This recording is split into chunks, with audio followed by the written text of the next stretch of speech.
Bienvenidos a todos, este es su podcast Vayan y Hagan, es un podcast de Singular en Costa Rica. Mi nombre es Diego Araya y estoy acompañado acá por Sebastián de Briones. Amigo, ¿cómo estás? ¿Cómo vas? ¿Todo bien? Muy feliz de estar aquí esta tarde con ustedes. Qué bueno, amigo. Y bueno, la razón que tenemos a Sebastián acá es el líder de jóvenes, parte del equipo pastoral en Viña del Este, acá en Costa Rica.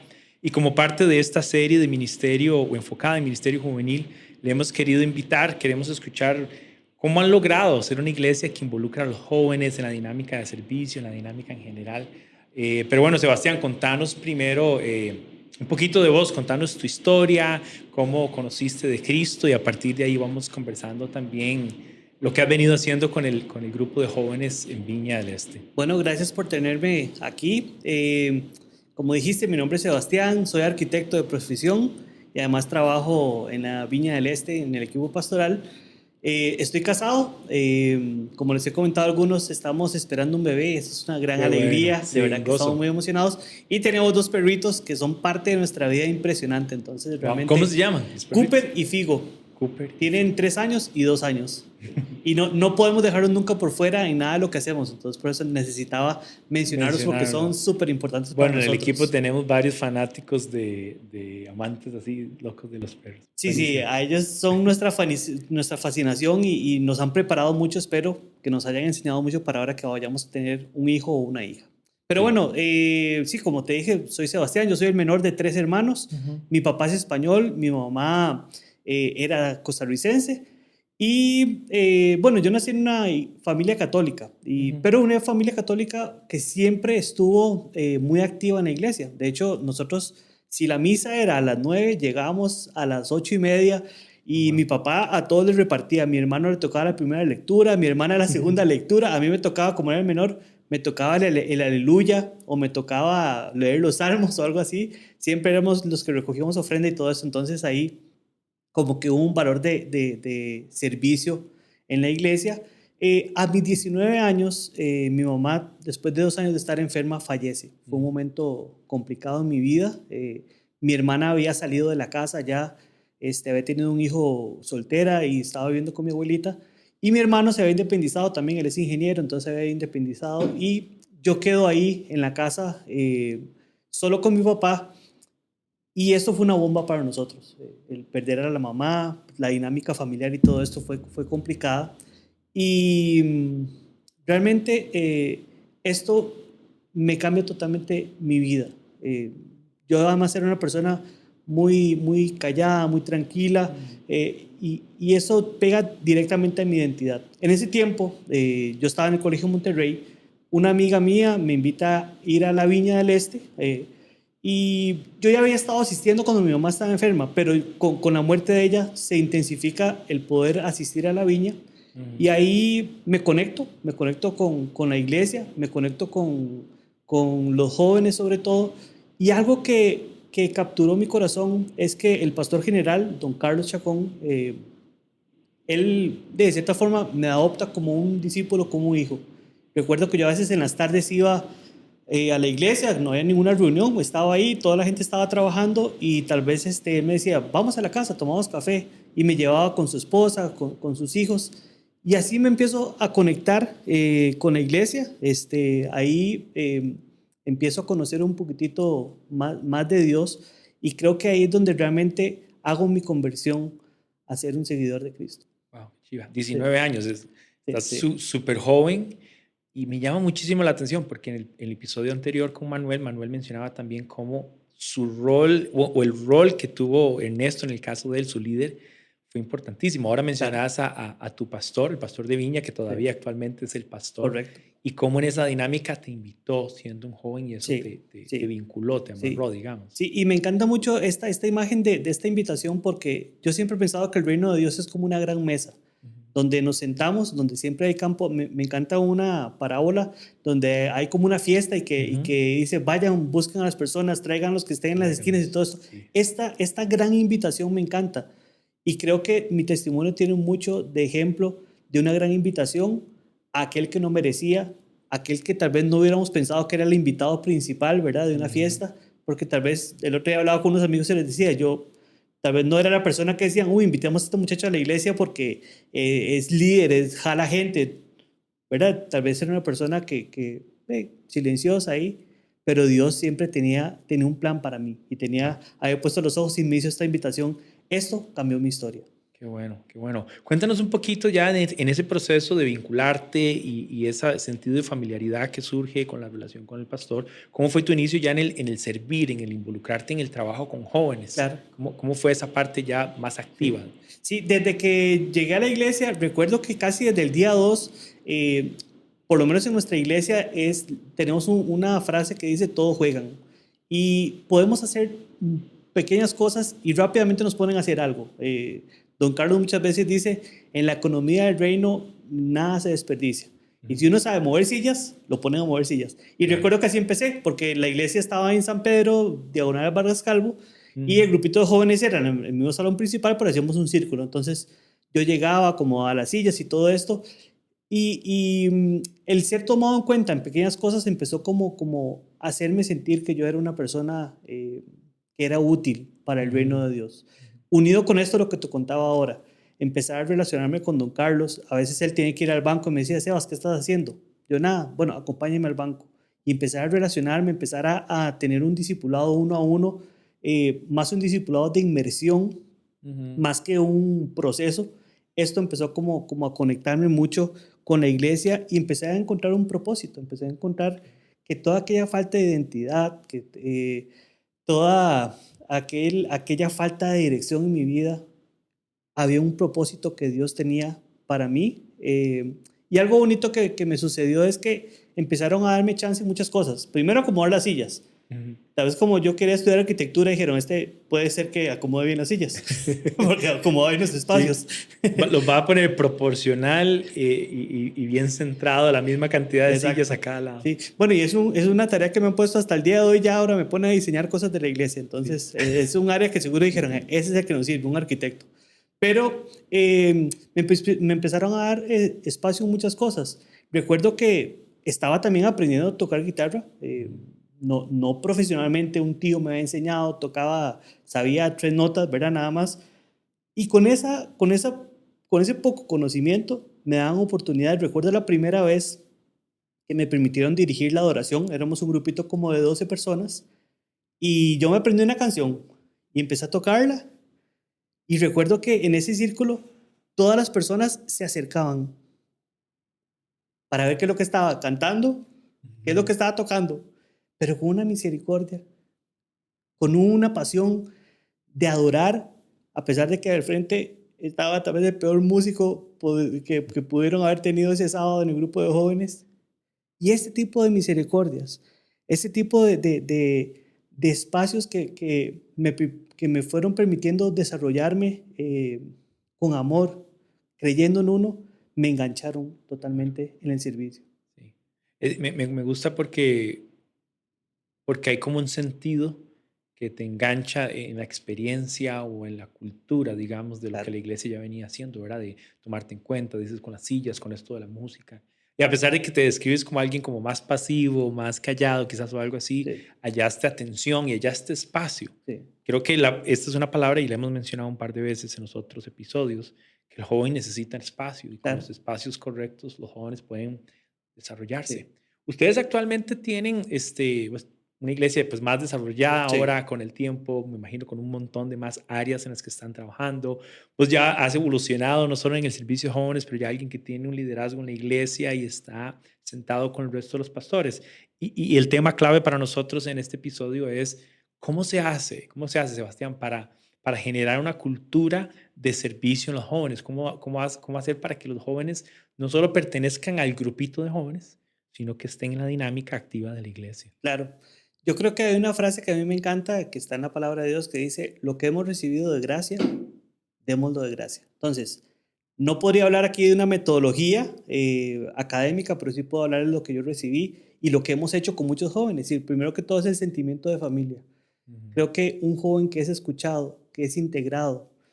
Un día una de nuestras líderes de jóvenes decía una frase que me encantó que hablaba sobre, a mí me interesa lo que a usted le interesa, a mí me importa lo que a usted me importa. Esa queremos que sea nuestro pensamiento. Ese sentimiento de familia, cuando la gente empieza a encontrar relaciones relevantes en su vida, esto es como la cama para que las cosas empiecen a suceder con el servicio de los jóvenes.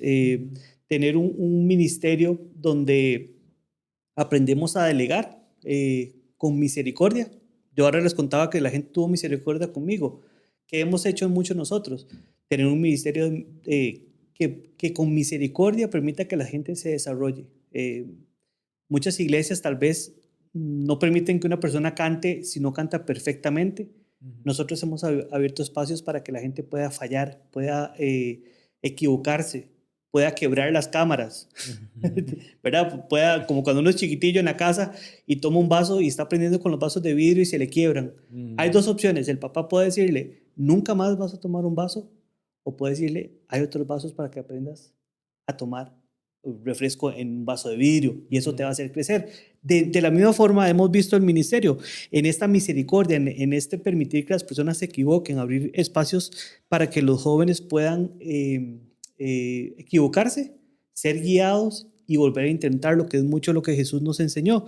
Y sobre todo algo que trabajamos mucho en el Ministerio de Jóvenes, y hace poco hablaba con una gente, también le decía esto. Uno de nuestros pensamientos más fuertes, sobre todo con los jóvenes, es que creemos en un grupo de jóvenes liderado por jóvenes. Y creemos que el mensaje del Evangelio transita sobre un vehículo que es la cultura, ¿verdad? Y va a ser más fácil que el Evangelio entre en jóvenes que entienden la dinámica que están viviendo sus amigos, sus compañeros, a que una persona totalmente externa a esa generación intente articular palabras, ¿verdad? Vacilaba hace tiempo también con otros amigos de que cuando me invitan a predicar ya directamente con el grupo de colegiales, uno llega con gorra. Ya O sea, uno ya va, se me seguro como en para que tono. no lo vean viejo y lo ven como el más viejo de todos. Pero Sí. sí, pero ¿qué queremos? No queremos predicadores con gorra ahí tratando de mimetizarse. Queremos gente que esté viviendo sus realidades, que hayan sido transformados por Cristo, que puedan acompañar a los otros en ese crecimiento Ujú. del Evangelio. ¿Qué requirió al inicio? Que ha sido un proceso, me imagino, pero ¿qué requirió desde el inicio esta iniciativa? Háblame Sí, tal vez de cómo tu pastor, me imagino, fue el que claro. propuso todo esto. ¿Cómo fue Sí. eso? Sí, esto ha sido muy lindo porque inclusive, bueno, nuestra iglesia ahora, si uno llega un domingo ve mucha gente, muchos jóvenes sirviendo, y esto es algo que la gente dice, ¿qué está pasando aquí? Mm. Esto no sucedió de la noche a la mañana. Recuerdo más o menos hace unos 10 años. Don Carlos podrá tener más de 60, casi 70 años. Mm. Recuerdo que desde hace 10 años don Carlos empezó a decir, yo necesito empezar a invertir en gente 30 años menor que yo. 30 Wow. años menor que yo. Y así por varios años estuvo hablando de esto. Luego abrió un discipulado y empezó a discipular gente de 30 años menor que él. Entonces, yo creo que cuando esto sucede en la cabeza, esto se permea a toda la iglesia. Don Carlos siempre pensó en que la iglesia no podía morir con él, tenía que reproducirse en gente nueva. Y otra cosa muy interesante que él entendió es que él decía, eh, hay gente a la cual yo ya no lo voy a poder llegar. Hay gente a la cual mi mensaje ya no va a poder ser relevante. Para eso necesitamos abrir espacios a gente como yo y como otros que estamos ahí, Mónica, Mike, que estamos también trabajando con la parte de dirección de la iglesia, eh, que podamos llegar a nuevas generaciones. Pero este mensaje desde la cabeza ha sido fundamental para lograr lo que estamos viviendo hoy. Sí. Y yo creo que es clave eso que estás diciendo y por eso lo preguntaba, porque, bueno, en las iglesias y en las organizaciones el liderazgo es el que determina la dirección y el que puede invitar a todo el resto a conectar con una visión. Me encanta esa idea, ¿verdad? ¿Cómo pensar en un liderazgo que está 30 años por debajo de la Claro, persona que es líder? Lo cual me imagino que lo hace sentirse vulnerable, quizás el pastor está haciendo un esfuerzo por conectar con estas personas, por invertir en ellos, pero al mismo tiempo se siente la intencionalidad con la que él quiere traer, sí, como apoyar y traer al frente este liderazgo joven. Vos me estabas diciendo, vos hace 10 años claro, eras parte de esos que él está enseñando y está discipulando con el propósito de hacer una transición generacional, si se quiere, correcto. ¿verdad?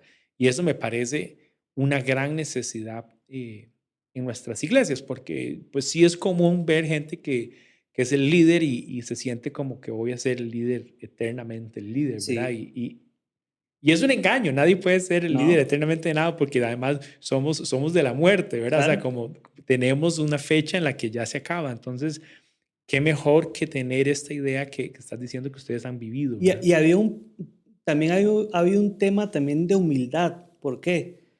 Porque en muchas actividades y en muchas formas de hacer iglesia, me ha tocado estar en reuniones con don Carlos donde él mismo dice, yo no lo haría así o no entiendo esta forma como lo están planteando. Pero la humildad está en decir, pero ustedes son la generación que Dios ha puesto ahora y necesito apoyarlos, ¿verdad? Entonces, a veces queremos morir con nuestra idea Ujú. y muchas veces no permitimos cosas nuevas y yo primero lo recibí y fue la parte bonita, pero ahora donde yo veo chicos de 14, 15 años proponiendo ideas que yo digo, wow, Ujú. ¿verdad? Entonces viene a mi mente como, no, tenés que ser humilde, tenés que abrir espacios para ellos también. Sí, y hay un sentido cíclico en eso, ¿verdad? Como don Carlos lo sintió, lo vio la necesidad, te llamó, y ahora estás en un punto Claro, donde estás en la posición más cercana a la de a don Carlos y te toca como entender claro. y tener esa humildad para escuchar a los jóvenes ahora. Sí, sí. ¿Cuáles crees que han sido los retos más grandes en enfrentando esta transición y los cambios que implicaba en una visión de esta manera? ¿Qué ha sido lo más retador? Sí, yo creo que han habido varios retos. Número uno, ha sido el tema de capacitar a la gente, ¿verdad? Porque no solamente abrir espacios.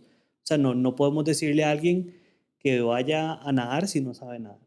Entonces, uno de los grandes retos que ha tenido la iglesia es capacitar a las nuevas generaciones, invertir inclusive dinero. Un ejemplo es con la parte de la música. Durante muchos años hemos tenido tal vez músicos que llegaban de otras iglesias y confluían ahí en la viña, pero en un momento se dijo, bajo la dirección de Mike y Mariela, que eran los que son los encargados de adoración, se dijo que vamos a hacer algo nuevo. Y se pusieron requisitos nuevos, Ujú. pero también se dijo, vamos a invertir. Y la iglesia pagó, trajo gente, digamos, que enseñó de la estructura de la música, solfeo y todas estas cosas que se estudian. Entonces, la inversión es un reto. Necesitamos invertir, porque realmente al final de cuentas, donde ponemos nuestro dinero, lastimosamente, es en lo que valoramos, ¿verdad? Entonces, Mm. si valoramos las nuevas generaciones, necesitamos invertir en eso. Otra Mm. cosa que la Pero iglesia, eso está increíble. O sea, quiero detenerme ahí sí, porque es lo que estás diciendo, ¿verdad? La inversión habla de lo que valoramos o consideramos importante. Y esa forma en la que ustedes están o vienen invirtiendo en los jóvenes es una manera de decir, les amamos, creemos en ustedes. Y me encanta, por eso te sí, detengo, porque me salta a la vista en la conversación, además como invertir en la gente que puede ser un gran reto porque lastimosamente en algunos casos la inversión a veces se hace excesivamente quizás en las cosas. claro. Dígase infraestructura o Ujú. dígase un currículum o algo así, pero qué estratégico invertir en la gente. Claro, O sea, que la gente dice, esto está dirigido a que yo crezca. sí. Era eso que estás diciendo de capacitar. Y por lo menos en los últimos 15 años que yo recuerdo, digamos, yo tengo desde mis 19 años y ahorita tengo 38 años de estar en la iglesia y casi que inmediatamente de servir y me ha tocado liderar grupos y todo esto, pero como pastor ya pagado tiempo completo, donde tuve que tomar una decisión, son casi 6 años o 5 años más o menos ya de planilla ahí de la iglesia. Pero antes de esto han habido otros pastores que estuvieron ahí también con la parte de jóvenes y algo que yo he visto en la Viña del Este, que ha sido una característica, es que por lo menos desde hace más o menos 10 o 15 años, el pastor de jóvenes siempre ha sido pagado. Ujú. Y eso ha sido importante porque entonces en Claro. otras iglesias vemos, ok, se paga el de parejas, se paga el de adoración, pero en la Viña creyeron en pagar un pastor que formara a los Sí. jóvenes. Y un reto que tenemos ahora nosotros también es empezar a soñar con poder pagar gente que trabaje con los niños. Ujú. Ujú. Porque donde ponemos nuestro dinero, ahí es donde tenemos nuestro corazón, ¿verdad? Y la Viña del Este, por lo menos en ese sentido, ha invertido recursos en las generaciones nuevas. Me encanta eso, de verdad. Son un reto y ojalá la gente que nos está escuchando, entre los líderes de iglesias, líderes de grupos y ministerios, se sientan inspirados por esto. ¿Qué otros retos en este proceso de cambio de visión y en este proceso de 10 años que llevan? También hay un reto grande que es el tema de no excluir a la gente mayor, ¿verdad? Porque la iglesia también está formada por gente mayor. Esto es un trabajo que estamos haciendo ahora. De hecho, la iglesia está trabajando en cómo articular las generaciones mayores y las generaciones menores. Eh, pero el reto también está en ser constantes con esa visión que tuvo don Carlos, ¿verdad? A veces las generaciones mayores les cuesta más entender y yo soy mayor también para otras generaciones, entonces no quiero con esto decir que necesito que me entiendan, sino yo también necesito entender. Sí, tiene dos vías. Correcto, ¿Verdad? correcto. Entonces, es ese reto de cómo vender el proyecto, de cómo confiar en los nuevos, ha sido también un reto grande, importante en esto. También el reto de acompañar a la gente que va creciendo con un cuidado pastoral, ¿verdad? Para que crezcan, eso ha sido fundamental. Abocarnos al discipulado uno por uno, eso ha sido fundamental también en la iglesia. Retos para que ellos puedan sentirse, entonces de lo que hemos dicho, capacitados, Sí. puedan sentirse respaldados, ¿verdad? Porque muchas veces la gente va a decir, pero es que ese muchachito, ¿por qué predicó? Bueno, hay un equipo de liderazgo que respalda a esa juventud que viene creciendo, que viene como una matita, ¿verdad? Como más inmadurilla, que si la pisamos, la matamos. Claro. Entonces, y el cuidado también pastoral. Claro, que al final es curioso, no es no hay nada oculto en lo que estás diciendo, es parte de esos elementos eh, centrales del cristianismo: acompañamiento, respaldo, Claro. crecimiento y gente invirtiendo y gente pasando tiempo con la otra gente para hacerlos crecer. ¿Cómo ha sido la reacción de los más grandes? ¿Verdad? Hablando de los jóvenes y cómo ellos asumieron todo lo que ustedes están haciendo para con ellos, pero cómo respondieron algunos que tal vez Claro. no están necesariamente en esa franja de edad. Sí, es complicado porque el liderazgo de la iglesia, sobre todo con don Carlos y don Marvin, que son de los pastores fundadores de la iglesia, hay una autoridad espiritual que ellos han ejercido muy grande. Son personas muy sólidas en su pensamiento, en su integridad de persona, de forma de vida. Entonces, es complicado, ha sido complicado. A veces, como en todo lugar, hay gente que tiene más paciencia, gente que tiene menos paciencia, ¿verdad? Y esto ha involucrado retos a lo interno, ha involucrado lágrimas, ha involucrado personas que han tenido que salir también, ¿verdad? No porque nos han sacado, sino porque también nos han sentido cómodos con esto. Pero al final de cuentas, esto ha sido también un reto de aprender a ponernos de acuerdo todos. Creo que se necesita, no se puede obviar, o sea, un cambio generacional no se puede obviar y no se puede imponer, ¿verdad? Hay que abrir espacios a los que vienen abajo, pero también hay que buscar extender puentes con los que están arriba o los que son mayores. Entonces, sí ha sido un proceso complicado, sí ha sido un proceso lento, no ha sido un proceso como de la noche a la mañana, pero lo interesante de esto es que don Carlos, como cabeza de la iglesia, siempre ha tenido esto muy claro. Esto es lo que tenemos que hacer. Entonces, ha sido lindo ver el apoyo de él en luchas, en comentarios, en acuerdos que tenemos que tomar, siendo como un facilitador para que las dos generaciones puedan articular de manera sabia. Sí. Y el balance Correcto. que debe existir. Em, Tal vez para ir cerrando un poquito entre lo que queremos que compartas con nosotros, ¿qué elementos principales podrías mencionarnos, tal vez en un sentido práctico? ¿Qué son esas cosas prácticas que debemos hacer para involucrar a los muchachos en el servicio y en la dinámica de la iglesia, que son cosas muy puntuales? Sí, lo primero es orar. Y, Mm, y, y si la situación está complicada en la iglesia donde está la persona que nos está escuchando hoy, es orar, porque creo que se necesita este cambio generacional en todo, en las industrias, en las iglesias, en todo área se necesita esto. Entonces, número uno es orar, ¿verdad? Porque esto no puede ser un plan ideado por hombres. Eso tiene que venir del corazón de Dios. Pero si viene del corazón de Dios, la palabra de Dios nos dice que tenemos que dar fruto y fruto que permanezca. Y esa es una frase bonita que en algún momento don Carlos dijo, no solamente queremos dar fruto por un tiempo, una época en la iglesia, sino también que esto permanezca. Y para que el fruto permanezca, necesitamos adecuadamente aprender a delegar a las nuevas generaciones. Entonces, número uno, orar. Número dos, entender que tenemos que dar un fruto que permanezca. Número tres, necesitamos invertir, y eso es fundamental, porque sobre todo uno que ha trabajado con jóvenes y que ha sido joven y también ha pasado por esto, uno muchas veces está viendo de arriba todo lo que no funciona.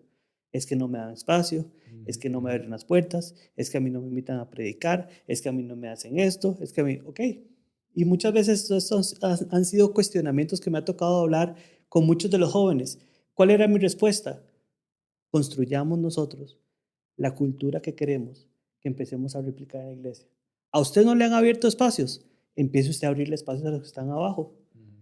¿A usted no lo han pastoreado? Empiece a pastorear a usted a los que están abajo. ¿A usted no lo han capacitado? Empiece usted a capacitar a los que están abajo. Porque al final de cuentas, la cultura más fuerte se va a comer a la cultura más débil.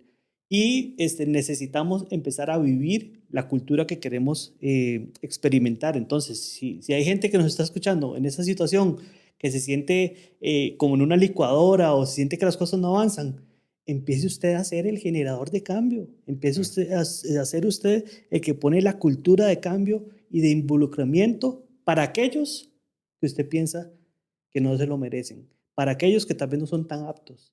Así empezamos a crear iglesia. Me encanta esa idea de crear la cultura en la que queremos. Nuestra cultura ideal surge de cómo la construimos, ¿no? Claro. Y es un gran reto para los jóvenes porque tiene que surgir de ahí. La gente habla de esto, de que los jóvenes son el futuro, pero más que ser el futuro son lo que son hoy y determinan muchas cosas, pues, no solo en la dinámica de iglesia, pero en la sociedad en general. Sebastián, tal vez para cerrar, ¿cuál sería un consejo final para líderes? Líderes que son pastores, líderes que son líderes de jóvenes, pero en general, de todo lo que hayan aprendido en este proceso, que son consejos que puedes compartir para ellos. Así es. Creo que necesitamos ver nuestro ministerio como parte de la historia del reino de Dios. No podemos ver nuestro ministerio como una isla, nada más. Y entendiendo esto, vamos a entender que desde el Antiguo Testamento hubo generaciones. Moisés, Josué, Elías, Eliseo, ¿verdad? Y así vamos encontrando, y así vamos encontrando en el Nuevo Testamento también, ¿verdad? Entonces, ¿qué consejo le doy yo a una persona que ha levantado una iglesia, que ha puesto dinero, que ha cortado el zacate, que ha puesto techo? Si usted quiere que su fruto permanezca, es tiempo de invertir en nuevas generaciones. Porque lo que has hecho, si no invertís hoy con nuevas generaciones, esto morirá el día que usted muera. Entonces, el consejo que yo le daría a estos es, al final de cuentas, entender que eso es de Dios. Decirle, Señor, mi ministerio no es mío. El ministerio es tuyo, Señor. Y hacer la obra para que por lo que has sufrido, por lo que has llorado, por lo que has madrugado, pueda continuar. Esto se logra solamente si abrimos espacio a los que vienen detrás de nosotros.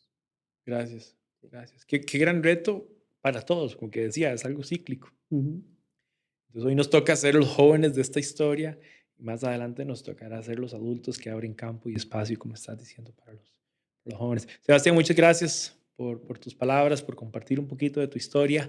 Yo creo que nos quedamos con la intención después de conversar más, quizás de algunos otros temas. Encantado, sí. Buenísimo. De verdad que es un tema apasionante.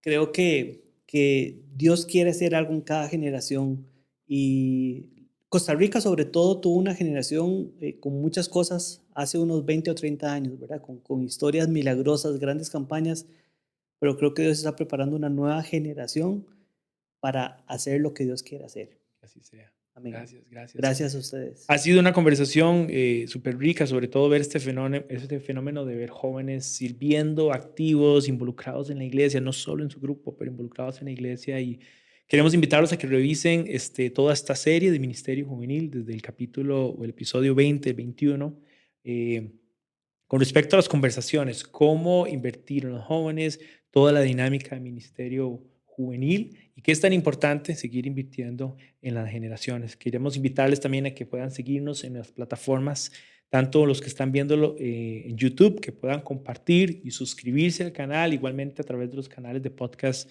en Apple Podcasts y Spotify. Así que los animamos un montón, revisen no solo esta serie, sino los capítulos anteriores si no no han tenido la oportunidad de escucharlos. Les agradecemos el espacio, Sebas, de nuevo, muchas gracias por Pura todo. vida.